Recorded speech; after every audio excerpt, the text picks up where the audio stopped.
Hello, welcome to my latest video. Today I will be discussing Nancy Drew, Secrets Can Kill, and comparing the novel from 1986 with the computer game from 1998. Before I begin, I would like to give a giant spoiler alert, as I will be discussing the details between the book and the game, as well as discussing the culprit. I also wanted to note that I had planned to do audio recordings of the book, and then upload that, and then do this comparison. I did do the recording and I listened to it and didn't quite like the sound of it. I did one recording in one sitting and found my throat was getting dry and my voice was getting raspy, and it really wasn't a pleasant thing to listen to.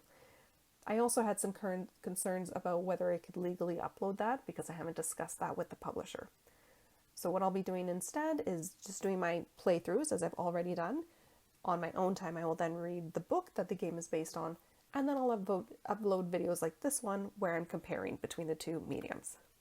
So with that, let's jump into comparisons. And I'll be starting with the book. So it's book number 1 from the Nancy Drew Files series, entitled Secrets Can Kill.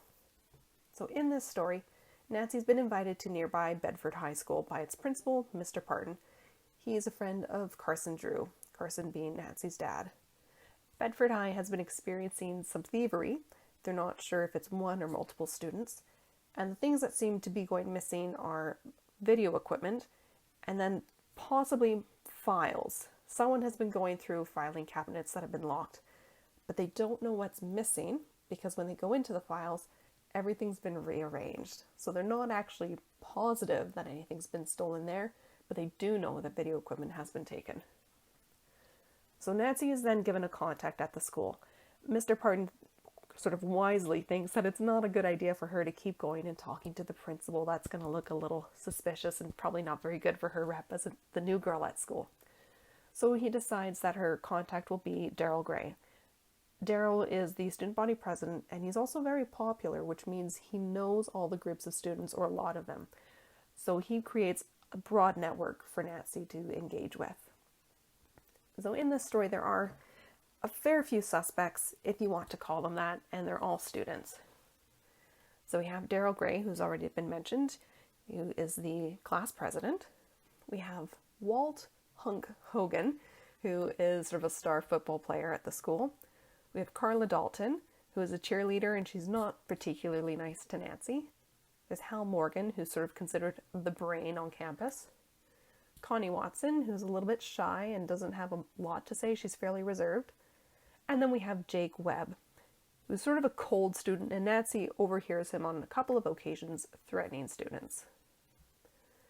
And as she goes through meeting students, going through classes, and overhearing these encounters with Jake, she becomes pretty sure that he is the one who's responsible for the thefts. And part of that is because at the beginning of the story, Nancy receives a video recording of herself, Bess, and George while they were out shopping. And at the end of this video, there's a warning for her to stick to shopping and not go to Bedford. So someone already knows that she's going to be doing this snooping. And she discovers that Jake has been digging up dirt on students. And because he's familiar with video equipment, she assumes that he's the thief. And as soon as she decides that she's going to confront him, he winds up murdered. So her prime suspect in her initial invitation to Bedford High has been killed. And now she finds herself trying to solve a second case, that of the murder of Jake Webb.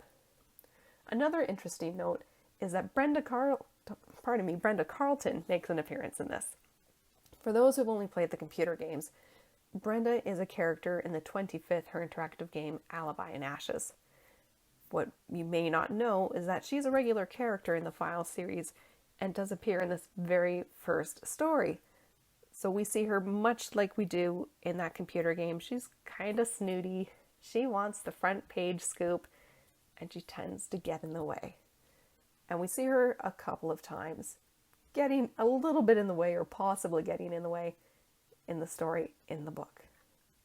So that's basically what happens, without getting into the details of the ending of the source material, the Secrets Can Kill case file.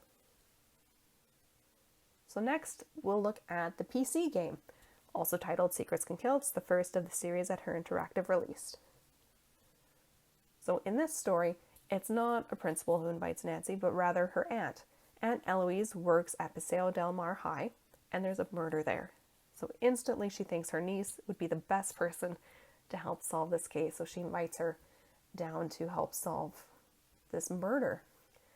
She's gone undercover, also as a new student, and similarly, the contacts she makes are fellow students. The first is Daryl Gray, and he's her contact because in this story, he finds Jake's body. So it makes sense that being the one who discovered the crime, he's going to be Nancy's go-to. And again, because he's class president and fairly popular, he knows a lot about his fellow students. Nancy also meets Hector Hulk Sanchez, again a star football player, Hal Tanaka, still sort of considered the brain, someone who's very goal-oriented in terms of his education, and Connie Watson, who's a little bit reserved, but a bit more outgoing than that from the book. She doesn't want to say too much to Nancy, but we do know that she's fairly fit. She's an athlete. And in this story, Nancy is only there to solve one mystery, and it starts off with the murder of Jake Rogers. So that's an overview of the game. And now we can compare the two. So if we start by looking at the storyline, in the book, Nancy goes undercover to uncover a thief. In the game, she's seeking out a murderer. So they start off a little differently. The game starts out at a later point that does arrive in the book. Next, we can look at the location. They're both set at a high school. That's where our story takes place. That's where the incidents occur. But they're in different parts of the country, different parts of the U.S. In the book, it's in Bedford, which is near River Heights. I don't know that we ever find out where River Heights is. It seems to be near Chicago, so we could perhaps assume she's in Illinois in this case. Whereas in the computer game, she's in Florida. So different parts of the United States. Another thing to look at are the names. They remain mostly the same, but a couple tweaks were made from the book to the game. Why they do this, I don't know. I'm quite intrigued by it. So we begin with Jake Webb. That's his name in the book. In the computer game, they altered his last name to Rogers. I don't know if that was meant to pay homage to someone, or they didn't like the name Webb. Whatever the reason is, they changed the last name. The next character, everything's changed, except the fact that he has a nickname. So in the book, our football player is named Walt Hunk Hogan. In the computer game, it's Hector Hulk Sanchez. Same sort of vibe. I mean, he's originally Hunk, so he's super cute and charming. Well, maybe not charming, but very appealing to the eye. Whereas being given the nickname Hulk indicates that he's tough and strong, speaking a little bit more to the sports side of him. And then our third character that they altered is Hal Morgan or Hal Tanaka. In the book, they don't specify the ethnicity of Hal. In the game, we see that I believe he's from Japan, so he's a foreign transfer student. So they've decided to give the characters a bit of diversity. So changing the names of the characters is sort of what allows for that, which is really nice. It's sort of thoughtful. So the next thing to compare would be what I'm calling motivations, sort of background and elements about the characters. So let's start with Jake, who is both our perpetrator and victim. So in the book, he's a thief and a blackmailer. He's not a nice guy. In the game, that's true, except we cut out the thief part because the game starts after he's been killed. So we learn that he's just a blackmailer. The game does note that certain things go missing, which sort of ties to the Jake from the book, but we know other things go missing because of other characters. So they have sort of still put in that element of items gone missing in the game, even though Jake is not set up to be a thief in this retelling of the story. Next, we can look at Walt or Hector, depending on which name and which medium you're looking at. So in both stories, he's an athlete, he's a star, he's a football player, he loves the game, and he's been injured while playing football. In the book, he's hiding the injury, and that's about it. It doesn't get more serious than that. And it's not something you can easily hide. I mean, people can find out about injuries, but that's really all he's trying to cover up.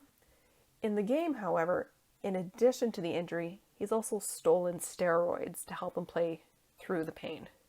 So they've added this darker element in the game. They've given him a bit more of a story, which also allows for the inclusion of Vandalay Pharmaceuticals in the game. That's a location that you don't really get to go to except at the end. And now we have a reason for it. The book doesn't have Vandalay Pharmaceuticals at all. That's completely new to the game. If we move on to Hal, so I've sort of already said this, he's considered the brain. He's very smart. Academics are incredibly important to him. In the book, Jake catches him cheating by way of stealing the SATs. So we know that Jake was stealing video equipment, but the principal was also concerned that someone had been rifling through files and stolen papers. So it's not Jake in this case, it's actually Hal who's broken in and stolen those documents. So that's the cheating he's done that Jake's aware of. But Nancy also catches him cheating. Because she's an undercover student, she actually has to take classes and they have a pop quiz. And she happens to be sitting near Hal in one of those lessons. And she sees him looking over at her paper, trying to copy her work. So we see him cheating on more than one occasion. In the game, however, he copies an essay, and that's it. And the reason for the cheating is different in the two games, in the two mediums. In the book, Hal actually runs for class president, and he spends all this time campaigning, trying to be Daryl Gray, and he's no longer putting the same effort into his studies, and now he can't catch up, so he resorts to cheating. In the computer game, he has this pressure to do well, and he has this dream to become a doctor, so he's taking all these extra classes, and he can't handle that workload, and that's why he cheats. So that's slightly different between book and game, but ultimately his story about cheating is the same throughout. Next we'll look at Connie, and I really like looking at Connie because she's so different from book to game. So in the book, Connie is incredibly timid. She's very shy. She wishes she was a cheerleader, but she's not an athlete. She's a little overweight, and I think she's quite self-conscious. And the head cheerleader, named Carla Dalton, isn't very nice, and she doesn't like Connie. So Connie knows she's never going to be a cheerleader. She doesn't do anything to reach that aspiration. And because of some of her insecurities, she winds up stealing items. So at one point, we're told this later on, that in the past, before Nancy gets to the school, she got caught stealing a jacket, and it's on her file in the school. Jake Webb happens to work in the principal's office, so she's deduced that he found out about Connie's history, and he suspects she's going to do it again, so he follows her with his video camera and catches her stealing jewelry and records it so that he can use it against her. So in the book, she has this history of thievery. And there we go, thievery in a couple different parts of the book. In the game, Connie is vastly different. She's not particularly timid. She sort of keeps to herself, but she's also sort of outgoing, and she is an athlete. She's strong, and she's very good at judo. She doesn't have any backstory about theft. In the computer game, she's using her fitness and her ability to disguise herself to take part in a men's judo tournament, and she wins. Why has she done this? Because the prize money in the men's tournament is greater than that of a women's tournament, and she wants that larger sum to help pay for school. And Jake finds out about this, so she's lied, essentially, and received a prize that she shouldn't have earned. So that's what's behind Connie in the game. So book, timid and a thief. In the game, a bit more outgoing and disguises herself in order to win a man's competition. And the final character that we'll look at is Daryl. So a lot of what happens with him is the same between book and game. He's sort of a former rich kid. His family at one point had money, but they've lost it. And he's the current class president. He's popular. He knows everybody and everybody knows him. He drives a Porsche. That's the same between book and game. They make a point of that. And he's Nancy's contact. As I've already noted, how he becomes her contact varies between book and game. In the book, he's brought in as her contact because of his contacts, his popularity. It makes sense to the principle that Nancy talked to someone who knows all of his peers. In the game, he becomes her contact because he's found Jake's body. And that makes sense for them to make him the contact at the school. Although we never actually see him at the school, he's at Maxine's Diner. Maxine's Diner also doesn't exist in the book. Fun little fact. Another thing that's a little different is toward the end of the stories, we learned that Daryl isn't so perfect either. He has his own secret that Jake figured out. In the book, he is caught selling government secrets. He meets up with Mitch Dillon outside of this government property. He's given information. Then he drives off to this other site, which is owned by the USSR, which doesn't exist anymore, but essentially Russia. And he's giving them these American secrets. That's his big secret in the book.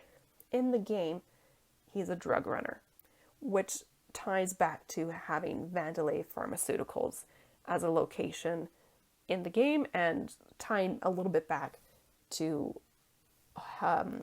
Hector Sanchez's story. But again, he's done something shady. What it is he's done is a little different between mediums. So overall, the two storylines are the same. You're in a school, a different part of the country, but that doesn't ultimately matter. You're at a school trying to solve a theft initially in the book, but also a murder, and there's blackmail going on. So the game had to cut out certain details from the book, which one would expect. So one of those details would be Mr. Pardon. We don't need that extra character. We don't need to know about Jake being a thief. We're just going to start right at the murder. Another thing that was changed was, as I've already brought up, how Daryl is made to be Nancy's contact. And then we have the book character of Carla Dalton. She's essentially removed. But she's also been merged with Connie Watson. So that's sort of where they've made a compromise. Because Carla's primary function in the book was to serve as an obstacle for Nancy. She's never really a suspect. It's just that she's jealous of the attention Daryl gives to Nancy. So she makes things a little bit difficult for the sleuth. For instance, Nancy doesn't know where the video lab is, and she sees Carla and asks her if she can give her directions. Carla sends her on a wild goose chase. So she's not really a suspect, and therefore wasn't needed as a character in the game. But what they did was they took elements like her athleticism and this relationship that she had with Daryl. So Carla and Daryl are on again, off again, boyfriend, girlfriend. In the game, we have Connie who has a crush on Daryl. So that's an element they've taken from that character and merged with the original Connie Watson, which I think was a really nice way to include sort of these two characters in one. So even the endings vary a little bit. The one thing that remains the same is poor Daryl is shot in the arm by Mitch. And that's it. Otherwise, the endings are fairly different. In the book, the takedown, as I've decided to call it, happens at a public park after school. So we have Daryl who's present because he set up this meeting with Mitch. Nancy's there hiding in a bush with George and Ned. They're going to film this encounter, and they're going to try and get Mitch to confessing to killing Jake. And we also have Bess and Alan. Alan is Bess's new boyfriend. They're nearby in the park. They're on a bench, not too close, so it doesn't look like they're there for this meeting. But they're spread out this way so they're able to cover different ends of the park. And then we have Brenda Carlton, who is also on scene and nearly ruins everything. Brenda tries to figure out what's going on. She knows Nancy's on a case, and she decides to follow Nancy, which makes for horrible, horrible things. She ends up ultimately ruining the initial takedown, but they manage to work it out in the end. In the game, it's far more simple. They meet at Vandelay Pharmaceuticals, and it's just Daryl, with Nancy sort of nearby, getting ready. And then Connie eventually shows up, ultimately saving the day. So a far simpler ending in the game than the book. And you have to do that. You can't put in all these details. It gets too complicated and perhaps wouldn't translate very well into a game. So I think that's a smart change. And again, it's a use of this Vandelay Pharmaceuticals location that they created to tie in. So it's where we meet Mitch at the end. It's where Daryl does his meetups with Mitch throughout for the drug running. And it's the location of where Hulk stole steroids. So let's conclude. In my opinion, this 1998 game by Her Interactive is a fabulous retelling of the 86 book of the same title. They stuck very strongly to the source material. They cut out material that wasn't necessary, and they merged elements where it made for an interesting character. And then the summary of the two stories is pretty much the same. Jake is a thief and a blackmailer, although in the game he's just a blackmailer. All of the students have been victims of Jake, and Mitch Dillon is the ultimate culprit. He murders Jake. The original story is very closely followed by the computer game that was made 12 years later. So ultimately, I think this is a very great retelling. I don't know what others think, but they did stick, this being Her Interactive, they stuck very closely to the story. Very little was changed. And I thought it made for a really good story. I really liked that they changed very little. What they did change worked very well. I don't have much more to add than that. I'm hoping that others find this interesting, especially if you're someone who doesn't have access to the books, maybe doesn't want to read the books, or you're simply curious to see how much did Her Interactive keep? How much of their own creativity did they throw in? So with this first story, certainly not to say that they weren't at all creative, but they did use the base story for most of what they put into the game. They added a few of their own elements, like the boiler room in the computer game. We don't have that in the book. In the book we have a few extra characters, a few more places we go to, but for the most part, both stories are on campus.